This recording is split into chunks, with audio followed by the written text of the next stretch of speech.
Hello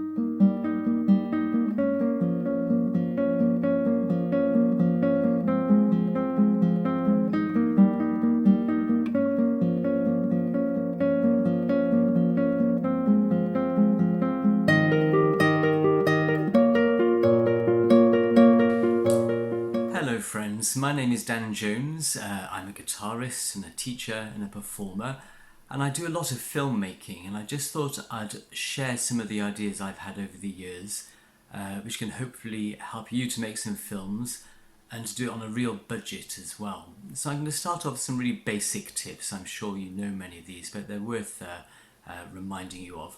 Firstly, I'm filming at the moment just on a regular mobile phone using landscape, so my phone is tilted sideways, so the long side is horizontal. Secondly, I don't have a studio space in our flat, I'm just in my kitchen. My family are here as well, but they're kind of locked out at the moment.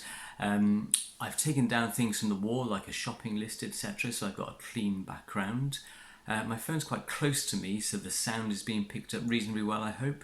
There's a neutral space just here, so you can see that I've popped a jazz guitar there, which just fills the space and it just says a bit about what I am as a musician. Hopefully I'm looking you in the eye at the moment. That's because I'm trying to look into the camera rather than watch the image myself on the screen, which is something we all tend to do, so it looks as if you're looking away. So I'm going to show you some more sophisticated techniques, and as I said, they're all done on a budget. Basics, your background, we've just mentioned that briefly. I often hang a sheet or a dark blanket behind me just to make it more neutral. If that's awkward, there's a really good tip you can do. Let me show you. So I've got my white t-shirt on, I can do this. Ta-da! So I find I've just popped a dark t-shirt on because the background behind me is light. I think that makes a big difference. It helps everything have more definition. One thing I haven't mentioned as well is my phone is sat on a table, also on a couple of boxes. It's nice to have the phone more or less eye level as you're talking, because if it's low, it really feels like you're imposing yourself on people. So I'll now teach you some of the techniques I use for recording. Okay, so I'm now going to run you through my audio recording platform. So the first thing I have is a condenser microphone. This is a bit of a classic. It's an old AKG microphone, C1000S. People are really into their ticker, a bit sniffy about this, but I think it's great. I got this in exchange for a couple of guitar lessons. It's only a mono mic. You might want to consider buying a stereo mic, and they're really not very expensive nowadays. If you look at the kind of various online platforms, you could probably get a stereo mic for less than £50. For the recording quality which we need. Then I got the cable, a lot of cable, coming out of the microphone, goes into my second piece of kit, which is this. This is a little Behringer mixer, so the mic lead comes in here. This mixer costs about £50, and then coming out of the mixer, I got these output leads, these stereo output leads, going to this box. Now this is a box which converts the audio signal into digital information. It is about £12, I think, from Taman online. It's another Behringer piece of kit, a Behringer UCA 202. But I think nowadays the mixer, the Behringer mixer, actually comes with this built in. Okay, but then that comes out with this cable, goes into my PC by USB. And I'm running this piece of software, which is called Audacity. I'm sure many of you will know it. Audacity is a free download. It's audio recording software. It's just a multi-track audio platform. And under the input signal here, because I plugged in my Behringer, it recognizes it's there, microphone USB device, and then I can record using that microphone. So that is a multi-track device. So the costs, a microphone probably get for less than £50, less again if you like, just all about the quality you want. An XLR cable, I don't know, a tenner or something. The mixers probably £50-ish. This was £12, but you might not need it. My computer is 8 years old, and Audacity, i.e. it's not expensive or flashy, and Audacity is a free download. Okay, so let's say you've decided to go down the pathway where you film yourself with one device, say just your phone, and then your audio recording is done using the kind of equipment I've just shown you. That means you're going to end up with two files. You're going to end up with an audio file, like an MP4 or something, whatever your phone generates, and you're going to end up with an audio file. That could be a WAV file, it could be an MP3 file. So your next issue is how do you get those two items, the film and the sound, onto a single film? And also you're going to have the sound which the film picks up coupled with the sound which the microphone's picked up, and we only want the sound which the microphone picks up. It is just worth saying that if you do record with Audacity, as well as having a better audio sound quality anyway, you can also edit, of course, it's always handy. And you can also consider adding reverbs, you can do some EQ, you can play around with lots of things to get a really nice sound given the circumstances that you're in. So what I'm going to do is I'm going to show you one of the many options, or perhaps a few of the options, you can use for combining your video file with your audio file. Here we go. So here's software option number one. This is a program called Moviemaker. If you have an older PC, you might find that your computer, your PC actually has this on it for free. More modern PCs don't have it anymore. The clocks video you saw at the beginning of this was created using this software. So what you can do is you can import a video file on the menus. I'm not going to give you a full tutorial. You can see the add videos. Once that's added, you can import an audio file with the add music choice there, and then you can alter the volumes on the video and the audio. So basically put your video volume on 0 and your audio volume up louder. It's then just a question of synchronizing. So what you have to do is trim the beginning of the video, which you just do by clicking on it and deleting sections until they match up. So that's option number one, using Moviemaker, a pretty basic but really effective piece of software. Of course, if you find that you wanted to film yourself from a couple of angles, you could then import the two video files, and then you have to just spend time syncing, juggling around. You'll need two cameras, or you can do other things which we'll come to in a moment. So there's a lot of synchronization to be done, but that's just a question of snipping off beginnings and ends of the video, and you give it a bit of time and you find you can make that work. I'll now show you a more sophisticated piece of software. So this is a second piece of software. This is a more complex video editor. So the sharp-eyed amongst you may notice that this is not the same PC. This is my daughter's. My daughter is a dancer and she does a lot of video editing and video work. This is a piece of software called VDSC Video Editor, VDSC.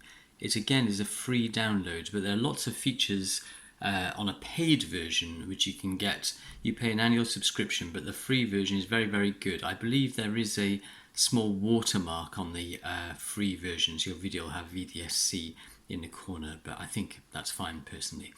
So this is a project I was just doing with Kirsty, my wife.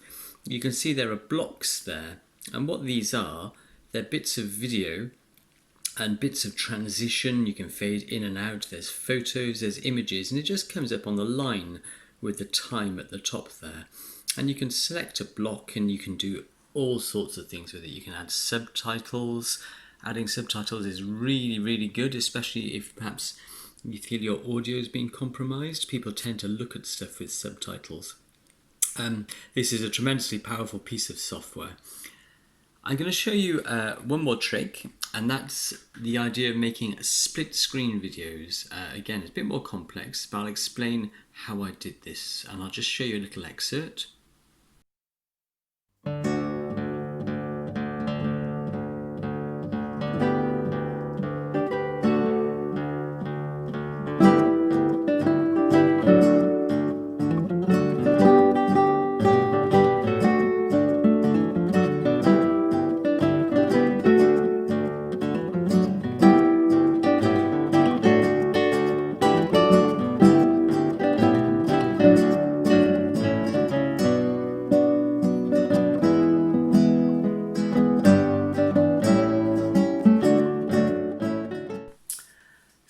That video was an excerpt of Queen's song You're My Best Friend, and you can see you've got me playing multiple times there. So it's a slightly more sophisticated technique, but just done with the same software. So I'm just going to try and explain to you how I do that. So there's one thing you'll need to do this kind of video, important piece of kit, and that's a pair of headphones. Absolutely essential for this kind of work.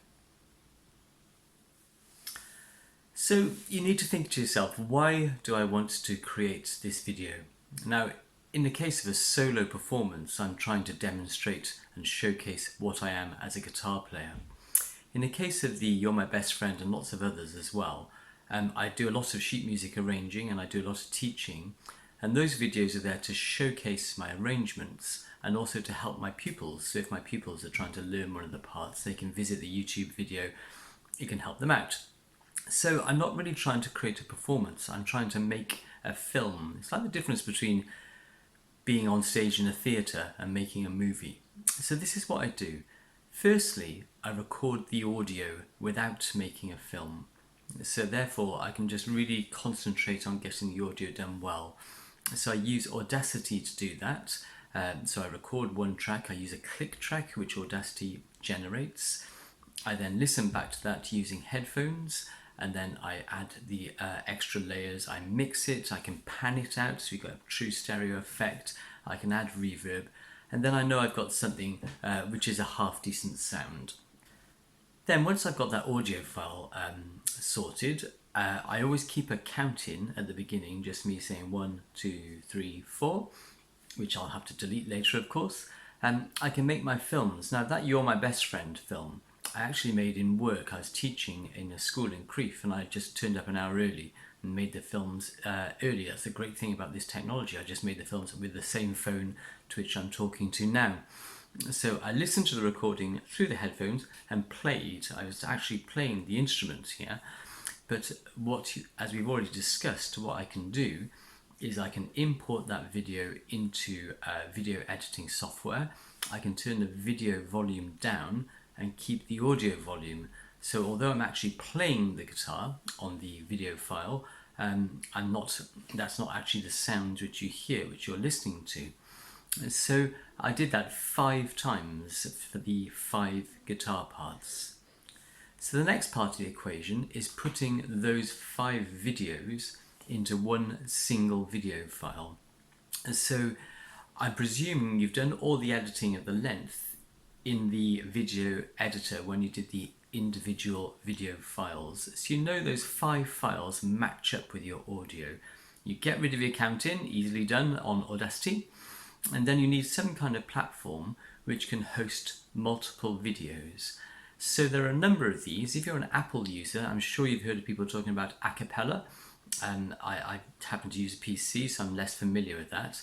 I use a very similar program called Pick Play Post, P-I-C-P-L-A-Y-P-O-S-T.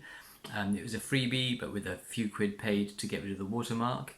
And that just allows you to drag video files into preset boxes, drag your audio file in, and then you'll have your split screen video. The VDSC video editor also allows you to upload multiple videos into one screen. You literally just drag them in and you can reshape them just the way you'd reshape an object in a Word file. So you just get your videos synchronized, and once you've done that, you've got your audio file already dealt with from Audacity. Drop that on top, and all being good and well in the world, you'll find that they'll match up. So I hope this is useful, and I'll just make the point, a couple of points. Is one, you don't have to pay a fortune to do this. My budget, presuming you already have a computer, is certainly less than £100. Secondly, it's a new creative process. It's something which I find really, really enjoyable. And with the videos I've done, I found I've got better and better as I stumbled across kind of little accidents, if you like. And finally, in terms of your video editor, another thing I like about VDSC is that pretty much any issue you have, you'll find there'll be a YouTube video uploaded to help you with that specific issue. So I couldn't find, say, how to fade one issue into another, one video into another, and you'll find that you just type that into a search, and VDSC have uploaded help films for pretty much anything you can imagine it's a question of trial and error. It's a question of really enjoying the process, and there are loads of forums to help you along. So you have a choice. You can do something really simple and live using your phone, and that'll be fantastic. But if you want to do something which has got a different kind of feel, something which is perhaps more akin to making a movie rather than giving a live gig, then have a play around with this free software, Audacity, VDSC, Moviemaker. It's all there for you to use, and you'll probably find you'll have a whole new kind of creative area with which you can play. I so much hope that's been useful. Have a look at my website for loads and loads of other films. It's danjonesguitarist.com or danjonesauthor.com when I've got my writer head on. Lovely to chat to you. Love to hear from you if you've got any questions. I'd be delighted to help. Have a great day. Take care. Bye-bye.